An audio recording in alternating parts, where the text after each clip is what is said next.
I said salute to the untouchable True School Sports Empire, That's taking right, the over untouchable. not only the South Florida boxing scene, but the worldwide boxing scene. Well, it's personal between me and you, and I'm going to do you some serious harm, you big stiff idiot. The untouchable True School Sports Empire proudly presents something the boxing game's been missing. Hey, what's going on? It's your boy BC, and I came here to talk some boxing with the thousands of True School Sports subscribers. Now, this is my official post-fight review for Tyson Fury versus Derek Chisora, and really can't really say I'm too surprised. You know, the fight went just about how I thought it would go. I anticipated that Derek Chisora would take a lot of punishment and Tyson Fury would go in there and get rounds because, you know, Fury has had a fight in a while with where he's gotten some rounds. So I felt like that's what this was for. It was a glorified showcase fight, and it was a chance for him to give somebody that he likes a payday in Chisora, who's on his way out. And that's what it was.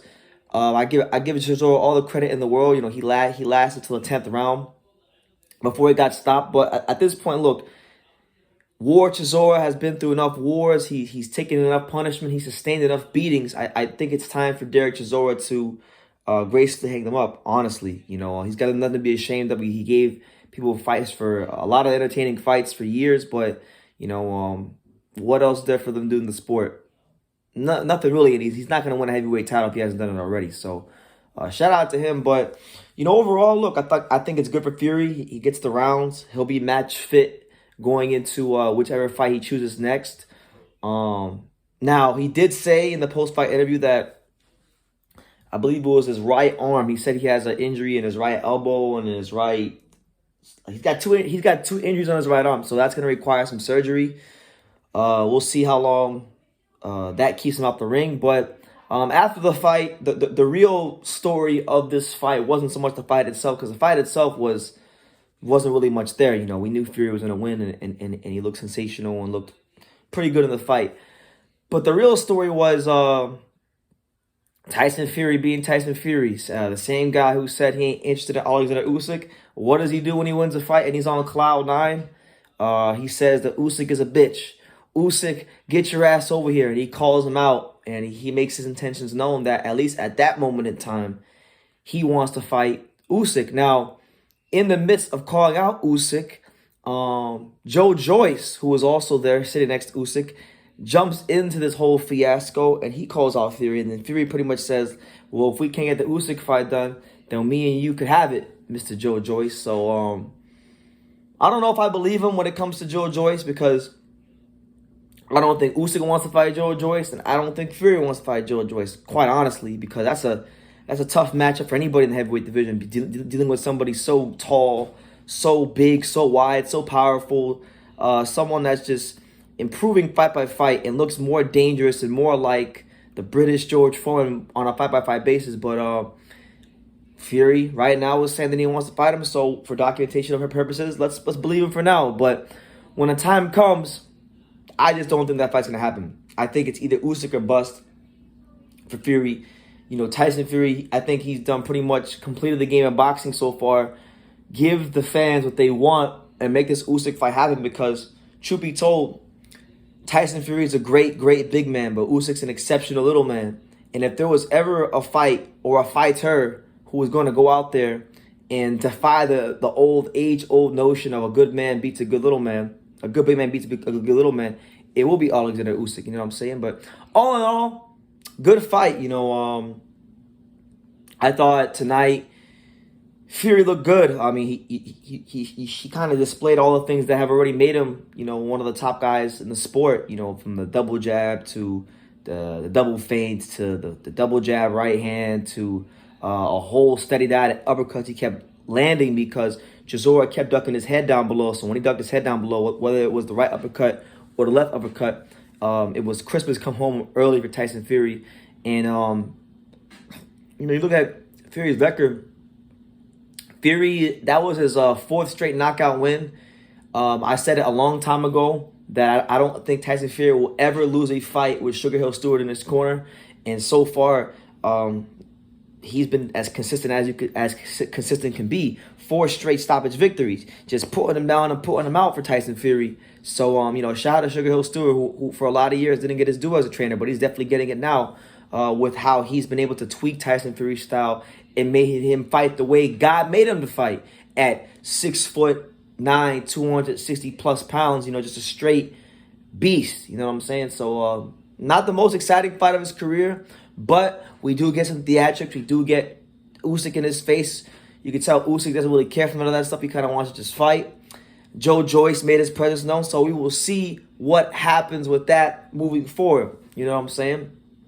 But aside from that, the real fight on the card, and I was gonna do a separate video on this fight, but this fight was so good. I as you guys can see, I got the Roman Gonzalez headband on. I'm getting ready to go live for Chocolatito versus Strada 3, so make sure you guys join that. But the real story of the night, I thought, and it was such a great fight, was the co-main event.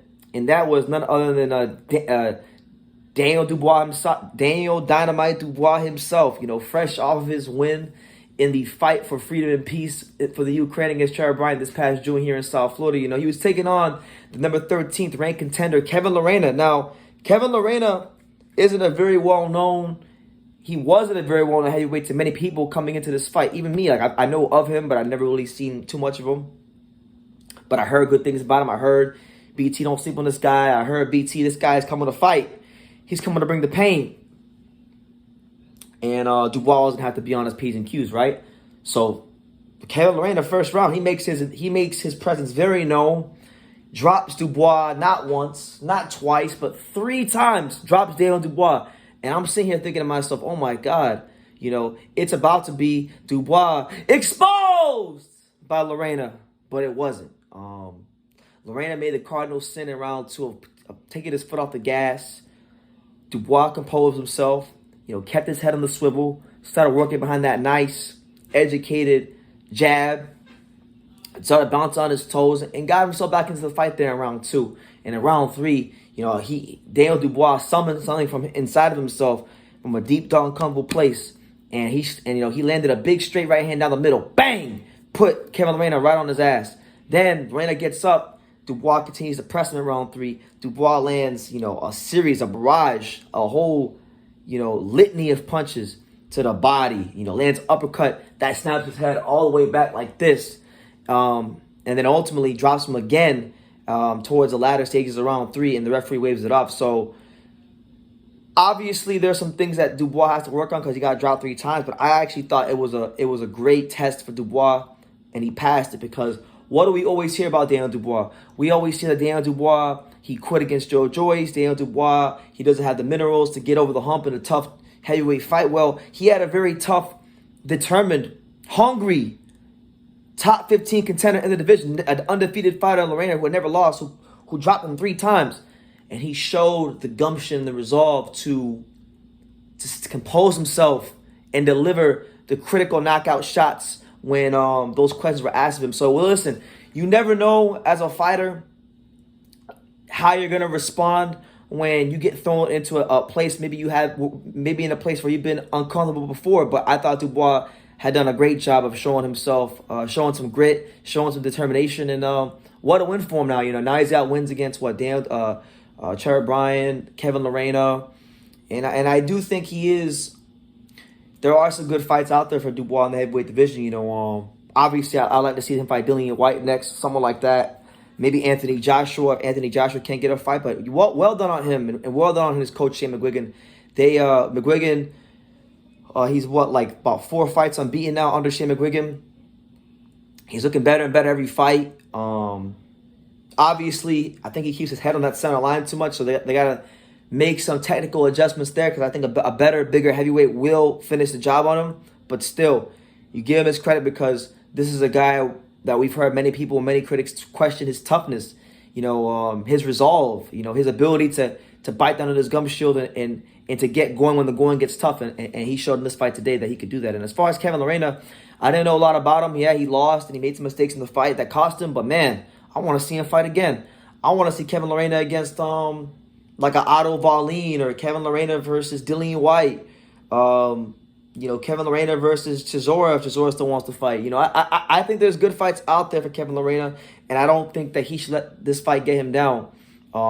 He definitely, his stock, at least with me, has gone up, and I think he's got some ability to get some big wins in the heavyweight division. So, you know, fair play to him, fair play to Dan Dubois, and just overall a heavyweight classic. So, yeah, that's my thoughts on Fury versus Chisora and the aftermath of that, as well as Dan Dubois versus Kevin Larena. Give your thoughts down below on that. Any observations, any thoughts you guys have on that, let it be known down below. Make sure you guys join us for the Roman Gonzalez versus Guy Estrada live that will be taking place here on True School Sports in roughly an hour or so. 9 o'clock Eastern Standard Time is when I plan on being live. And yeah, definitely join us. It's going to be a great time. You guys see, I got the Chocolatito shirt on. I got the Chocolatito headband on. You don't know how many more times Roman Gonzalez is going to box again. So, you never know. This may be the last time we go live for Chocolatito fight. So I'm gonna really enjoy this one tonight, guys. And yeah, leave your comments down below. Make sure you guys take the time to subscribe. And like I say in every single one of these videos, you can love me or you can hate me, but I'm just a kid from Daniel. So until next time, take it guys. Mayweather's uncles would say a lot of people don't know shit about boxing. You know, you do. You've done it. Thank you. You about the only smart guy that I know, bro. Nobody knows shit about boxing. I appreciate it, man. I want to say, man, make sure to follow True School Sports, always covering boxing at the highest level, man, and make sure to subscribe to his YouTube channel. Follow him on Instagram at Just a Kid from Danny as well. He the plug.